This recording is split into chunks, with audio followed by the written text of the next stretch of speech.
Bienvenue sur la chaîne de la PPM. Dans cette vidéo, on va apprendre à choisir la formule la plus adéquate d'une fonction polynôme du second degré pour résoudre un problème. Une fonction polynôme du second degré, c'est une fonction définie sur grand R et pouvant s'exprimer sous la forme f de x égale ax au carré plus bx plus c, avec a, b et c réels et a différent de 0. Dans les précédentes vidéos, on a vu qu'une telle fonction peut s'exprimer sous différentes formes, chacune ayant son intérêt propre. La forme développée réduite est celle qui correspond à la définition. Elle fait apparaître explicitement les coefficients de chaque degré. La forme canonique permet d'obtenir les variations de la fonction polynôme du second degré et elle fait apparaître explicitement les coordonnées du sommet de la parabole alpha, bêta. Enfin, si le discriminant est positif ou nul, la forme factorisée fait apparaître explicitement les racines du polynôme, éventuellement confondues. Voyons donc dans quel cas chaque forme peut être plus intéressante que les autres. Dans la forme développée réduite, les coefficients a, b et c sont explicites. Petit a nous donne immédiatement le sens de la parabole. Si petit a est positif, la parabole est tournée vers le haut, et si petit a est négatif, la parabole est tournée vers le bas.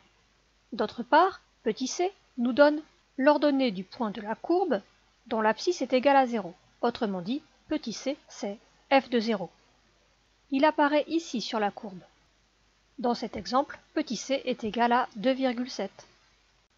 De plus, l'équation f de x égale c est facile à résoudre avec cette forme, car on va facilement pouvoir la factoriser.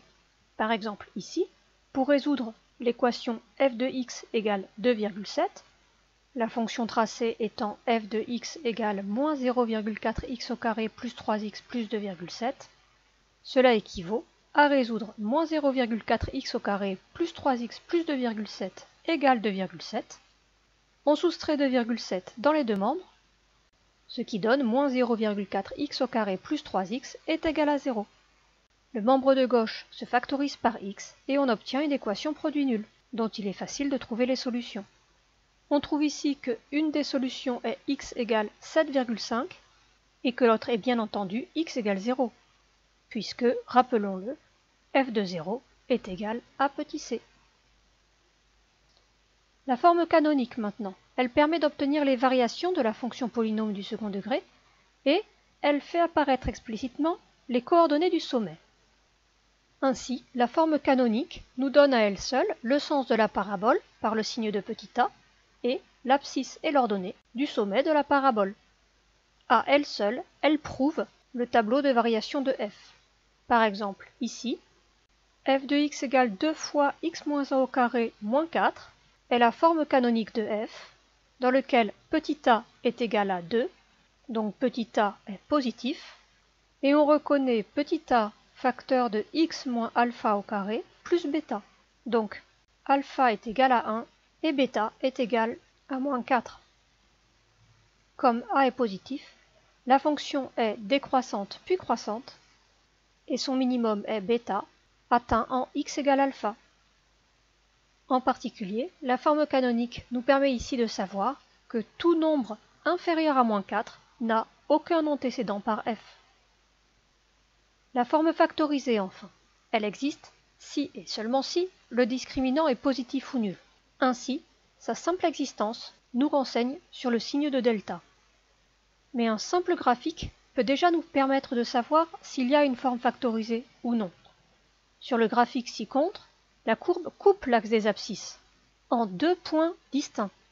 Je peux donc affirmer que delta est strictement positif. De plus, la forme factorisée me permet d'obtenir immédiatement le tableau de signes de la fonction. En effet, f, qui est défini sur R, s'annule à l'endroit des racines, et le signe de petit a me renseigne pour savoir si la parabole est tournée vers le haut ou vers le bas, et donc me permet de compléter le tableau de signes. Ici, petit a est négatif, donc les signes sont négatifs, puis positifs, puis négatifs. Enfin, à partir de la forme factorisée, on peut également calculer l'abscisse du sommet de la parabole en utilisant des considérations de symétrie. En effet, la parabole représentative d'une fonction polynôme du second degré admet un axe de symétrie verticale passant par son sommet. L'abscisse du sommet est donc le milieu du segment délimité par les racines. Il me suffit donc de faire le calcul x1 plus x2 divisé par 2, ici moins 3 plus 4 divisé par 2, et on obtient 0,5 qui est bien l'abscisse du sommet. Autrement dit, il s'agit de alpha.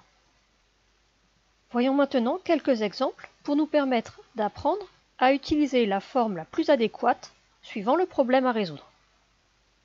Soit f une fonction polynôme du second degré dont on vous donne les trois formes et dont on appelle p sa courbe représentative, sa parabole, dans un repère donné. Premièrement, on vous demande de relier chaque forme à son nom, puis d'utiliser la forme la plus appropriée pour déterminer différentes coordonnées de points. Vous pouvez mettre cette vidéo en pause, faire vos recherches, puis remettre la vidéo en route pour avoir les réponses. Vous êtes prêts? Voici les solutions. Premièrement, relions chaque forme à son nom. À la première ligne, on remarque un nombre multiplié par x moins un nombre multiplié par x moins un nombre.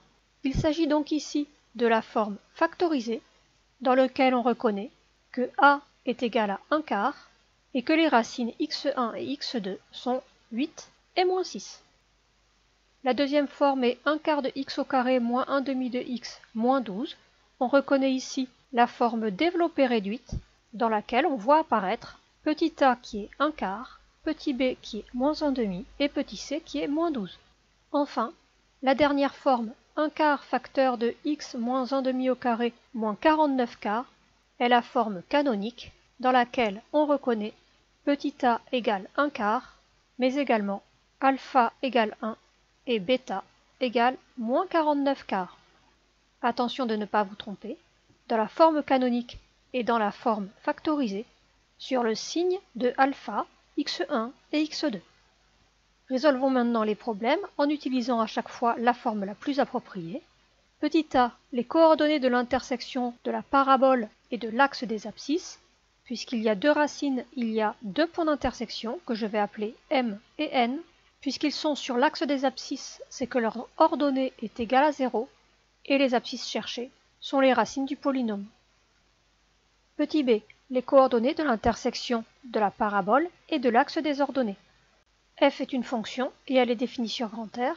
Il y a donc un seul point d'intersection que l'on peut noter grand C.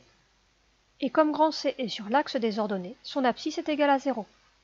Son ordonnée est donc f de 0, c'est-à-dire petit c. Par la forme développée réduite, je trouve immédiatement qu'il s'agit de moins 12. Dans la question petit c, on me demande les coordonnées du ou des sommets de P. P est une parabole représentant une fonction du second degré, donc elle n'a qu'un seul sommet. Je peux l'appeler grand S, et ses coordonnées sont données explicitement dans la forme canonique. C'est le couple alpha-bêta. Ici, 1, moins 49 quarts. Enfin, la dernière question demande les coordonnées de l'intersection de grand P avec la droite d'équation y égale moins 12. Autrement dit, il s'agit de résoudre f de x égale moins 12, c'est-à-dire f de x égale petit c. On se souviendra dans ces cas-là que la forme la plus appropriée est la forme développée réduite et qu'on résout l'équation en enlevant la valeur de c dans les deux membres, que l'on résout en factorisant par x et en utilisant une équation produit nul.